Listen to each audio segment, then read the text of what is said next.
Hi hello ಸ್ನೇಹಿತರೆ, ಎಲ್ಲರಿಗೂ ನಮಸ್ಕಾರ. Welcome to my channel. ಇವತ್ತಿನ ವಿಡಿಯೋದಲ್ಲಿ ಸ್ವರಾಜ್ ಟ್ರಾಕ್ಟರ್ ಮಾರಾಟಕ್ಕಿದೆ. ಈ ಟ್ರಾಕ್ಟರ್ ಫುಲ್ ಡೀಟೇಲ್ಸ್ ಕೂಡ ಮುಂಚೆ ಸಣ್ಣ ರಿಕ್ವೆಸ್ಟ್, ನಿಮ್ಮ ಹತ್ರ ನಿಮ್ಮ ಫ್ರೆಂಡ್ಸ್ ಹತ್ರ ಸೆಕೆಂಡ್ ವೆಹಿಕಲ್ಸ್ ಮಾರಾಟಕ್ಕಿದ್ರೆ ನನ್ನ ವಾಟ್ಸಪ್ ನಂಬರ್ ಕೆಲ ಡಿಸ್ಕ್ರಿಪ್ಷನಲ್ಲಿ ಕೊಟ್ಟಿರ್ತೀನಿ. ವೆಹಿಕಲ್ ಡೀಟೇಲ್ಸ್ ಆ್ಯಂಡ್ ಫೋಟೋಸ್ನ ವಾಟ್ಸಪ್ಪಿಗೆ ಸೆಂಡ್ ಮಾಡಿದರೆ ಇದೇ ತರಹ ಯೂಟ್ಯೂಬಲ್ಲಿ ಮತ್ತು ಮೈ ಫೇಸ್ಬುಕ್ ಪೇಜಲ್ಲಿ ಅಪ್ಲೋಡ್ ಮಾಡ್ತೀವಿ. ನೋಡಿ ಫ್ರೆಂಡ್ಸ್, ನಿಮ್ಮ ಮುಂದಿದೆ ಸ್ವರಾಜ್ 744FE. ಇದು ಓನ್ಲಿ ಇಂಜನ್ ಅಷ್ಟೇ ಮಾರಾಟಕ್ಕಿದೆ. ಈ ಗಾಡಿ model 2017 2017 model. Power steering with oil brakes. ಗಾಡಿ ಓನರ್ ಫಸ್ಟ್ ಪಾರ್ಟಿ, ತಗೋನರ್ ಮಾತ್ರ ಸೆಕೆಂಡ್ ಪಾರ್ಟಿ ಆಗ್ತದೆ. ಗಾಡಿ horsepower 45 HP horse per ಗಾಡಿ, 45 HP ಹಾರ್ಸ್ ಪರ್ ಗಾಡಿ. CC ಕಂಡೀಷನ್ ಅಂತ ಹೇಳ್ತವ್ರೆ. 20%ವರೆಗೂ ಬಟನ್ಸ್ ಆದರೆ ಇದಾವೆ, front and back. Chikmagalur district Tarikere ಲೊಕೇಶನಲ್ಲಿ ಆದರೆ ಗಾಡಿ ಮಾರಾಟಕ್ಕಿದೆ. 3400 ಗಂಟೆ ರನ್ನಿಂಗ್ ಆಗಿದೆ ಫ್ರೆಂಡ್ಸ್.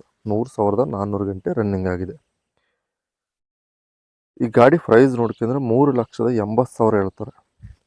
ನೀವು ಆನ್ಲೈನ್ ಪೇಮೆಂಟ್ಸ್ ಮಾಡೋಕೆ ಹೋಗಬೇಡಿ, ಡೈರೆಕ್ಟಾಗಿ ಗಾಡಿ ಹತ್ರ ಗಾಡಿ ಕಂಡೀಷನ್ ನೋಡ್ಕೊಂಡು ತೊಗೊಳ್ಳಿ. 3,80,000 ಹೇಳ್ತಾರೆ. ಇದು ಫಿಕ್ಸ್ಡ್ ಪ್ರೈಸ್ ಅಲ್ಲ, ಹೆಚ್ಚು ಕಡಿಮೆ ಆಗುತ್ತಂತಲೂ ಹೇಳ್ತವ್ರೆ. ಓನರ್ ನಂಬರ್ ಕೆಲ ಟೈಟಲ್ನ ಕೊಟ್ಟಿರ್ತೀನಿ. ನಿಮ್ಮ ಗಾಡಿ ಬೇಕಾದರೆ ಕಾಂಟ್ಯಾಕ್ಟ್ ಆಗಿ. ಟೈಮ್ ಪಾಸ್ ಕಾಲ್ಸ್ ಮಾತ್ರ ಮಾಡೋಕೆ ಹೋಗಬೇಡಿ. ಗಾಡಿ ಸೇಲ್ ಆಗಿದ್ರೆ ನಂಬರ್ ತೆಗಿತೀವಿ, ಗಾಡಿ ಸೇಲ್ ಆದಲ್ಲಿ ಲೆಕ್ಕ. ಹಾಗೆ ನೋಡಿದ್ರೆ ಫ್ರೆಂಡ್ಸ್, ಅವ್ರಿಗೆ ಇದೇ ವಿಡಿಯೋ ನೆಕ್ಸ್ಟ್ ವಿಡಿಯೋ ಮತ್ತೆ ಮೀಟ್ ಆಗೋಣ. ಪ್ಲೀಸ್ ಸಬ್ಸ್ಕ್ರೈಬ್ ಮಾಡಿ, ಶೇರ್ ಮಾಡಿ, ಲೈಕ್ ಮಾಡಿ.